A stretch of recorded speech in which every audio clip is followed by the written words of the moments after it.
বাঁচা বেঁচে গেছি ভাই।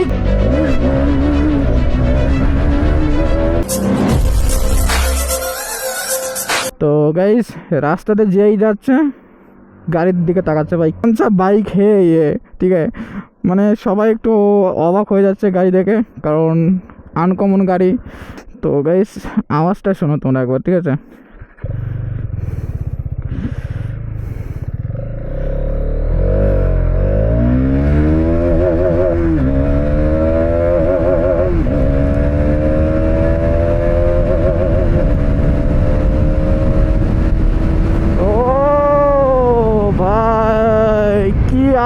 ভাই কি আওয়াজ ভাই, পুরো সেক্সি আওয়াজ, পুরো সেক্সি সাউন্ড ভাই। এখনো কি বলতো 250 সিসির গাড়ি, আমাদের তো ধরো 100 সিসি বা 125 সিসি 150 সিসি চালিয়ে চালিয়ে অভ্যস্ত হয়ে গেছি। আর এটা একবারে আমি লাভ মেরেছি 250 সিসিতে, যার জন্য একটু হালকা ফালকা প্রবলেম দেবে এখনও। তো সেই প্রবলেমটা আমাকে একটু ফেস করতে হবে।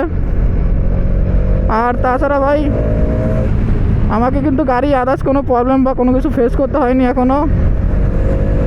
যে সবাই বলে যে ভাইব্রেশন করে বা অতিরিক্ত গাড়িতে প্রবলেম, ইঞ্জিন নয়েজ, কিন্তু ভাই আমার এখনও হয়নি। 300 কিলোমিটার হয়ে গিয়েছে কিন্তু এখনও প্রবলেমটা ফেস করতে হয়নি।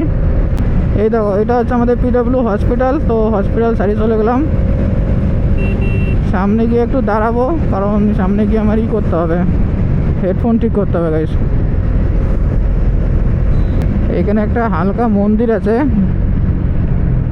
তো মন্দিরের কাছে একটু স্লো করব, হালকা স্লো করব, প্রণামটা করে যাই। মা রক্ষা করো, পুলিশের থেকে রক্ষা করো আজকে। তার ওভার স্পিড করে কোনো লাভ নেই বলে তো ভাই, মানে নর্মাল গেলেই আমার কাছে অনেক, ওভার স্পিড করে পুরো ফালতু। আর ভাই বালি ওরা ঢুকে গিয়েছে, আমি দেখো এটা আমাদের জলঙ্গি নদী। এই নদীতে জল বেড়ে গিয়েছিলো, প্রচুর জল বেড়ে গিয়েছিলো, এখন তো জল কমে গিয়েছে ভাই, হিসাবের বাইরে জল বেড়ে গিয়েছিলো। আমাদের সবাই তাকাচ্ছে ভাই, আমাদেরকে সবাই তাকাচ্ছে, বুঝতে পারলে তো। মানে যখনই আমি 3 গাড়ি দিয়ে টানছি না, 3 গাড়ি দিয়ে টানলেই সবাই আমার দিকে তাকিয়ে হচ্ছে, যেখানেই থাকুক, রাস্তার পাশে বা গাড়িতে যেখানেই থাকুক ভাই, সবাই আমার দিকে তাকাচ্ছে ভাই। ভাই ক্যামেরা এমন সময় বন্ধ থাকে না, মানে মাথা গরম হয়ে যায়, এমন সময় ক্যামেরা বন্ধ থাকে, বুঝলে তো। মানে ওইখানে একটা অটোওয়ালা এমনভাবে কাট মেরেছে, হালকা বাজলে আমি মানে উড়ে যেতাম। আমি আমার সাইডে নর্মালি চালিয়ে যাচ্ছি, আমার স্পিড ছিল 30। ওই কী করেছে, সাইডের থেকে হুট করে কাট মেরেছে, আবার আমাকে বলছে আমি কাট মারিনি, এ মারিনি, তা মারিনি। মানে এইসব অটো, ঠিক আছে, এরা না মানে ঠিকঠাকভাবে ড্রাইভিং স্কিল জানে না, গাড়ি কিনে রাস্তায় বেরিয়ে যায়। আর স্পিড এরকম নর্মালি ছিল, ওই এই সোজা যাচ্ছে, আমার এই সোজা যাচ্ছে, আমি ওকে ওভারটেক করার জন্য হালকা সাইডে দিয়েছি, ও আবার ব্যাক মেরেছে সাইডে না দেখে। বলেন কি? তো গাইস দেখো গাড়ি প্রায় কত কিলোমিটার, ওইখানে শুরু করেছিলাম 311 কিলোমিটার, 311 কিলোমিটারে শুরু করেছিলাম, দেখা যাক কত আছে এখন। 337 কিলোমিটার ভাই, 20-25 কিলোমিটার চালানো হয়ে গিয়েছে। তারপরে দেখো সেকচি লাগছে এখনও, তো ভালো ভাই, মায়া লেগে গিয়েছে। ভেবেছিলাম গাড়িটা ছেড়ে দেবো, কিন্তু অসম্ভব ভাই, গাড়িকে আমি আর জীবনে হাত ছাড়া করবো না এটাকে, ঠিক আছে। যতদিন বেঁচে আছি গাড়ি ততদিন আমার কাছে থাকবে। নাও আসতে মেরো, হ্যাঁ পিক আপ, প্রচুর পাওয়ার কিন্তু।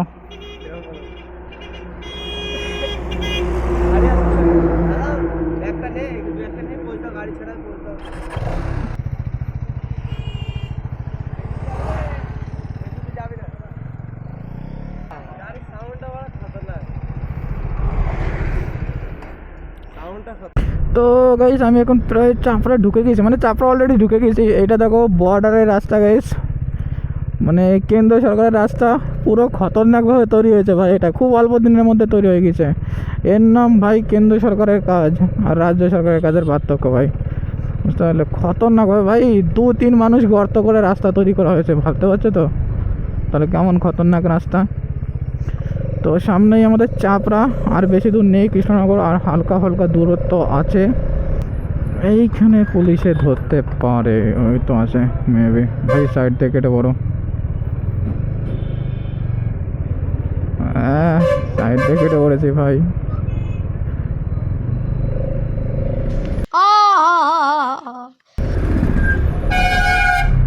হ্যাঁ এখনই দাঁড় করাচ্ছিল আমাকে ফাইন কাটার জন্য, হাতে নিয়ে বসে আছে অলরেডি পুলিশ মামু। খুব বাঁচা বেঁচে গেছি ভাই, খুব বাঁচা বেঁচে গেছি আমি বাঁচার জন্য, হিসাবের বাইরে বেঁচে গেছি ভাই, নাহলে এখনই ফাইন কাটতো ভাই আমাকে। হাতে মেশিন নিয়ে দাঁড়িয়েছে, হ্যাঁ, আর ওইখান থেকে ওনার অফিসার ওইখান থেকে সবাই মাত্র বেরিয়ে গেল, আর আমাকে দেখে ওকে ধরলো। মেবি ক্যামেরা দেখে আমাকে ধরেনি ভাই, ক্যামেরা দেখে ছেড়ে দিয়েছে, না ক্যামেরা আছে সব কিছুই আছে এর কাছে। তো ভাই ক্যামেরা দেখার এই যে একটাই ফায়দা ভাই, ঠিক আছে, আমার কাছে এমনি সব ডকুমেন্ট আছে। আর কি বলতো গাড়িটা নতুন তো, এবার নাম্বার প্লেট নেই, তার জন্য একটু ভয় ভয় তো করবেই গাইস, যে ধরে ধরে কি বলবে না বলবে। তো সেই সব বাদ দাও ভাই, বেঁচে গেছি, খুব ভাগ্য বলো।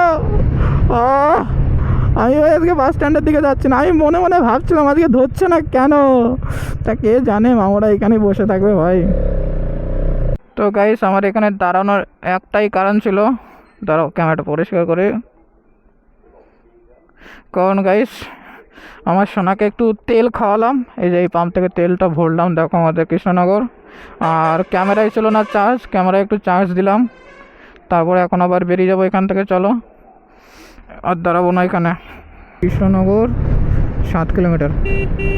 তো এর পরে ভিডিওতে তোমরা বলো, একটু কমেন্ট করো এর পরে ভিডিও কোন বিষয় নিয়ে গল্প করব, আমার লাভ স্টোরি নাকি অন্য কোনো লাভ স্টোরি নিয়ে গল্প করব, নাকি বাইকের কোনো ভিডিও দেবো, সেটা অবশ্যই করে কমেন্ট করে বলো। যত বাম্পার বেশি দেবে, বাম্পার ওই যে টাইমটা নষ্ট হয়, ওই টাইম নষ্ট হওয়ার জন্য আরও বেশি স্পিডে গাড়ি চালাবে বাসগুলো, আর তখনই অ্যাক্সিডেন্ট হবে। আর অলরেডি ভাই অ্যাক্সিডেন্ট হয়েও যাচ্ছে, কৃষ্ণনগর প্রচুর অ্যাক্সিডেন্ট হয়েছে কদিনে, বাস বলো তুমি এমনি নর্মাল কার বলো, সব কিছুতেই অ্যাক্সিডেন্ট হয়েছে।